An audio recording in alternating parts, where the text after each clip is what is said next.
thank you for liking the video, the last one, and leaving comments. It means a lot. Once again, thank you, and I appreciate every single one of you guys that watch these videos. I'm gonna get straight into it today. So today is another true crime video, but this one is unsolved still. It's the disappearance of Daniel Robinson from Buckeye in Arizona. Alright, so let's get right into this video. It's a pretty good case, like content-wise. It's unfortunate what happened, but let me know what you guys think. And in the link below, I have also linked where's Please Help Find Daniel link. And within this link, it's like you can volunteer, submit any information if you guys have anything, if you know somebody or anything like that has seen Daniel in that area. If somebody, you never know, right? But if you're watching this and you know something, please go on the link and share what you have. But let's get right into the case. So, the hydrogeologist Daniel Robinson was last seen by a fellow worker and pump technician Ken Elliott while assessing a remote drill site in Arizona desert on June 23rd, 2021, around 9:15 to 9:30 a.m. It was located near Buckeye in Arizona, near Sun Valley Parkway and Cactus Road, and it was Daniel's second day of the job. Soon after, Daniel drove off into the desert and has not been seen since. His Jeep was found right there. It was turned around. So his Jeep was found turned around a month later, containing his belongings, including his clothes, in an area previously searched, and one of his boots was lodged under his vehicle. As of late 2023, investigations are still ongoing to try to locate Robinson, but the family and a private investigator believe there are troubling aspects to this case. Was it suicide, foul play, misadventure in the Arizona desert? The search continues. So that's weird, right? Like, they found his Jeep a month after, and it's containing his stuff, and his boot was lodged under his vehicle, which is kind of wild. So who was Daniel? So Daniel was 24, the youngest of 4 children, grew up in Columbia, South Carolina. He was a keen outdoorsman, musician, and traveler who was always close to his family and constantly connected with his parents and siblings. He graduated from the College of Charleston in 2019 with a major in archaeology. He then attended a course in Tucson and soon after was offered a job by the engineering firm Matrix New World. Daniel was described as a 5'8" African American male, weighing 165 pounds, with black hair, brown eyes. Part of his right forearm and hand were missing as a result of a birth defect. So the disappearance from the well site. Ken Elliott and Daniel was initially fine. Ken said Daniel was initially fine as they discussed the weather and the job. It was an abnormally cool day for the area, and Ken had never met Robinson before.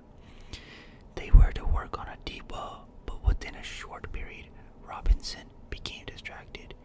Elliott said, quote, "He was just looking off into the desert. He had a very, very distant look in his eye. Whenever he turned around again, I would look at him and into his eyes. The first thing I thought was maybe it was drugs or something. But his pupils were not dilated from that standpoint. Everything appeared to be normal. Then I thought this was a medical condition or something. I wasn't too sure. I kept watching him, but he just kept turning around and looking off into the desert.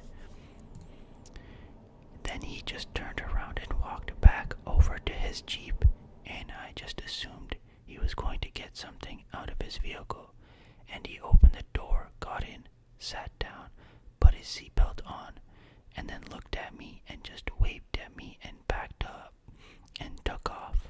End quote. At that point, Robinson drove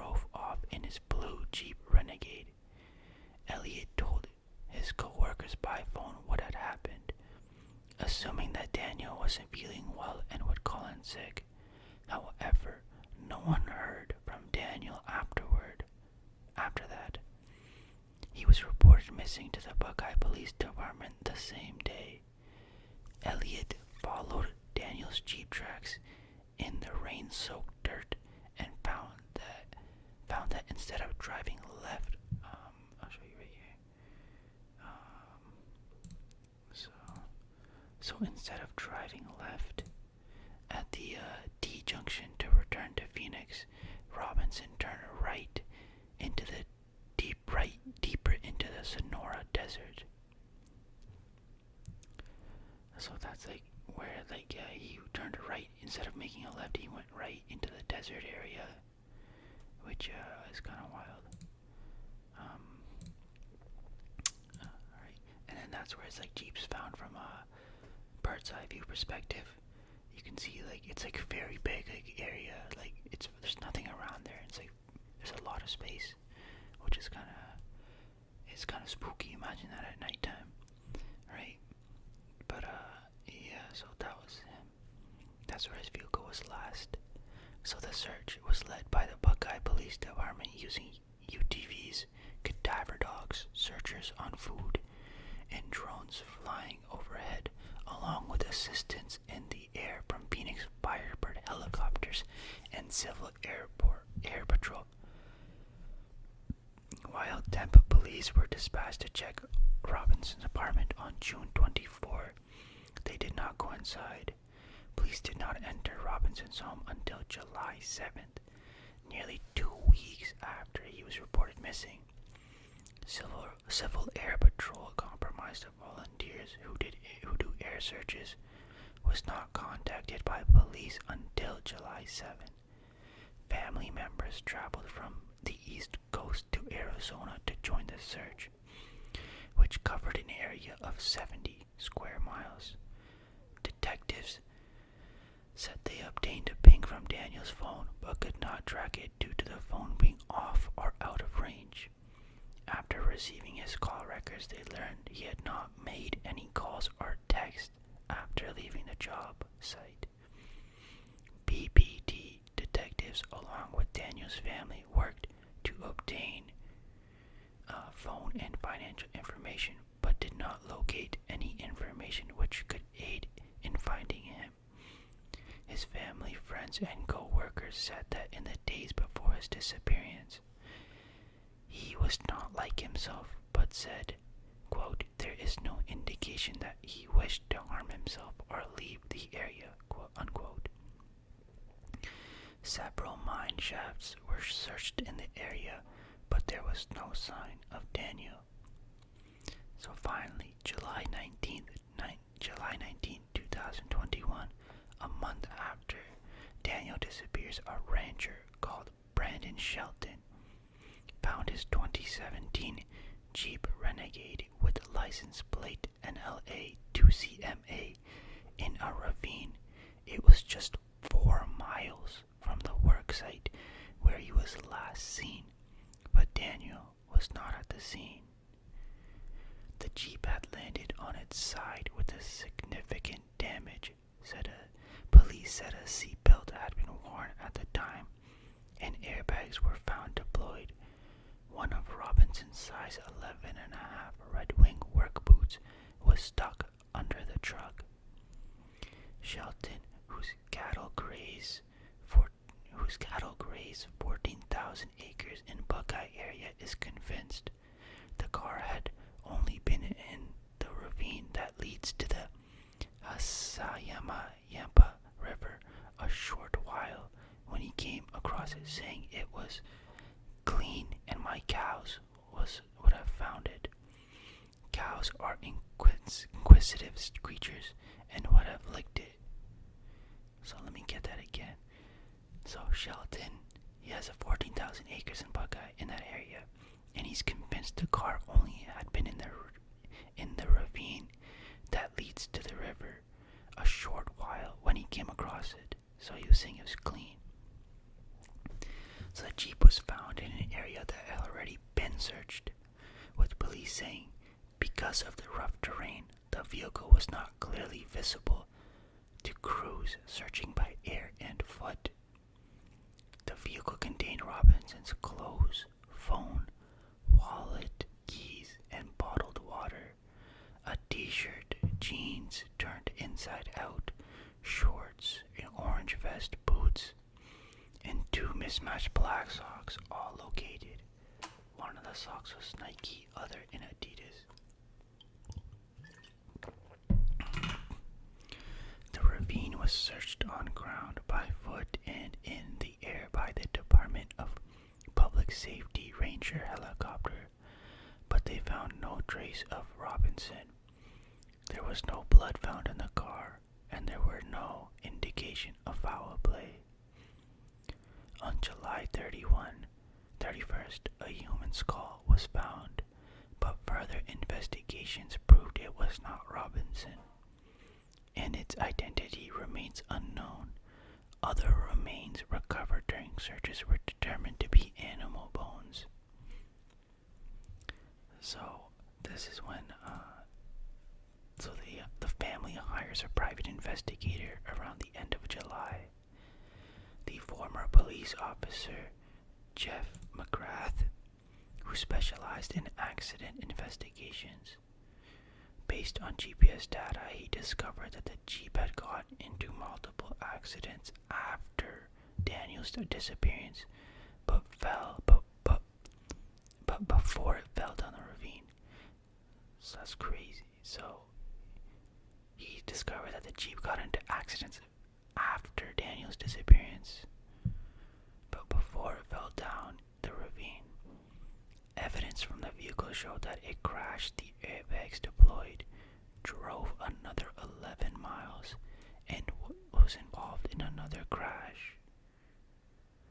The first collision was 4 hours after Daniel went missing, while there was also some paint transfer from the vehicle. After the first accident, it's unknown where the vehicle was taken next. McGrath said that after the airbags deployed, the ignition was turned on at least 46 more times during the 11 miles driven. What the hell? That's 46 times within 11 miles is a lot. So investigators believe something triggered Robinson into the desert, where he stripped off and wandered away from his car. You gotta remember, they found a boot under the wheel as well, which is like, how the hell does that get in there, right? Jeff McGrath said that theory made no sense. If you were delirious and ripped off all your clothes and wandered into the desert, you wouldn't stick one of your shoes under the car. My personal theory is that someone deliberately wrecked that vehicle out there. McGrath believes Robinson was upset about the rejection of a woman and went on an all-night video game binge. A Buckeye police report states that Daniel met a woman named Caitlin while he was making deliveries for Instacart and dropped off an order at her home. Caitlin said she and her friend were drunk and invited Robinson inside, and they later exchanged numbers.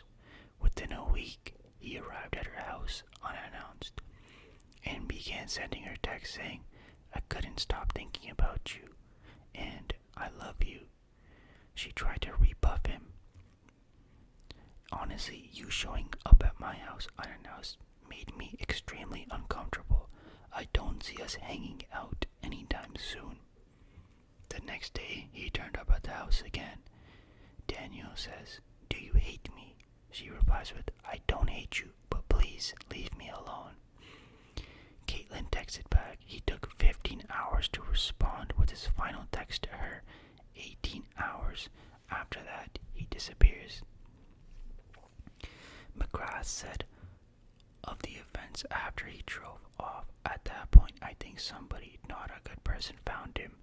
I can't imagine what they did with him, but I believe his vehicle was crashed a couple of times, and then its final rest was at the bottom of that ravine."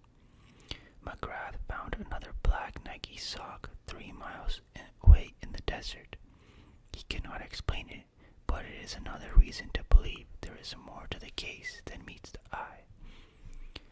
McGrath and Daniel's family believe Buckeye police did not carry out a thorough investigation into Robinson's mysterious disappearance. They pointed out that Daniel's clothes, possessions, and car were handed over to his father when he arrived in Arizona from South Carolina. Robinson's brother, Roger Golly Robinson, believes police are doing what they can to find him now, but he fears it's a little too late. Had they been quick about it in the beginning, we wouldn't be here 3 months later still searching for my brother and still looking for answers. So there's an update provided saying multiple searches of the area where Robinson vanished have come up empty. On January 7, 2023, skull and bones found in the desert, but Robinson's father said it was not his son. In November 2021, a skull was found as a search party was looking for the missing geologist, but DNA results showed it wasn't him. On January 27, officers received a tip that there were human remains inside a well half a mile north where Robinson was last seen, but no remains were actually at the well. February 18, Buckeye police said Maricopa County Sheriff's Office deputies did another search with dozens of personnel and K-19s, but found nothing. On May 31st, the Buckeye Police Department released an updated missing persons report. They said that using advanced data extractions, detectives uncovered location data in Daniel's cell phone, placing this phone at the crash site at approximately 10:05 a.m. the morning he went missing. Tampa police assisted the investigation in forensically processing Daniel's electronic device, including personal computers, work computer, and iPad. Preliminary findings did not reveal information that could help locate him. Buckeye police detectives continue to analyze the raw data. Buckeye police provided a case briefing for the incoming special agent in charge of the FBI Phoenix field office. This was the second FBI briefing. They also investigated a sighting reported by an individual who claimed to have a brief encounter with Daniel in the Hassayampa River bottom. The day he went missing, digital evidence from Daniel's vehicle system and electronics devices did not align with the information provided by the reporting property. The Daniels Robinson missing person case is open and active. Therefore, the record being released at this time is not considered complete. The investigation is ongoing. That's actually kind of crazy, what has happened to Daniel. He just kind of just went off, and he, especially with this woman, just coming up randomly as well, I'm kind of lost right now. I have no idea what to even theorize at this point. How does the car show up there a month after they did the searches, right? That's number one. And then number two is everything that was, if somebody was it has to be personal, right? Because if you think about it, all of his belongings and everything else was still in the car. Nobody took anything, so did he do it himself? Did he crash that car by himself? Maybe he just went off. He just got unhinged. Maybe just went on drugs, possibly. Right? What's that? Another thing, he was just driving recklessly. He's yo, I'm done with this. She doesn't like me type stuff.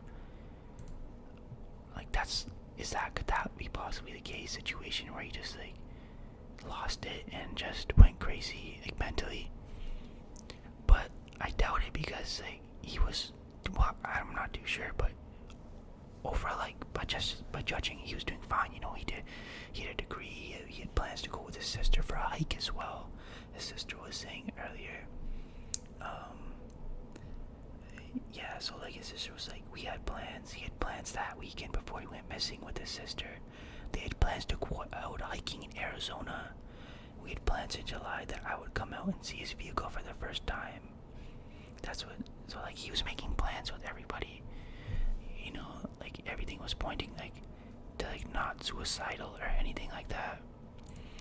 But what I personally think might have happened was that maybe like, he just I don't know. I actually don't even know, to be honest. Like it's still ongoing, and I don't want to offend the family or like anything like that. So I'm not too sure. But let me know what you guys think honestly happened in the comments. How do you guys think? What do you guys think happened with Daniel? Was it foul play? Was it just an accident? And like, how does a vehicle get found a month after? Right? Like, there's also another vehicle that he crashed into because of the transfer paint, right? So it's like, whose car did he scrape? Like, was there foul play, right? Because the body's still not found. And if you think about it, the desert's huge. If you want to bury somebody and not leave a trace, it's possible, right? Especially how they're still finding human remains within that desert, which is like, what the hell, right? They're still finding. So it's like, that's definitely. I think there could be foul play, and if it is, I think it would be personal because his belongings are still there. Whoever did this didn't want material items, you know. They just possibly wanted to get rid of him. Maybe it was a boyfriend of this girl or protective, like, caregiver of hers. Maybe she told somebody and they took it into their hands. Who knows? Because like, but the thing is, like, he drove off though. Maybe it has to do with his coworker. I'm not too sure because he's the last person to see him as well. But if you have any information, visit the link. It's in the description box. Please let me know what you guys think as well. I want to hear what your theories are and what you guys think happened within this case. Please leave a like, comment, subscribe. Thank you so much for the support. It means a lot. And I will keep posting these videos. I actually enjoy making them for you guys and reading about these cases. You know, it gets the brain going about, like, makes me a little mini FBI agent in my head. Thank you so much. I appreciate every single one of you guys.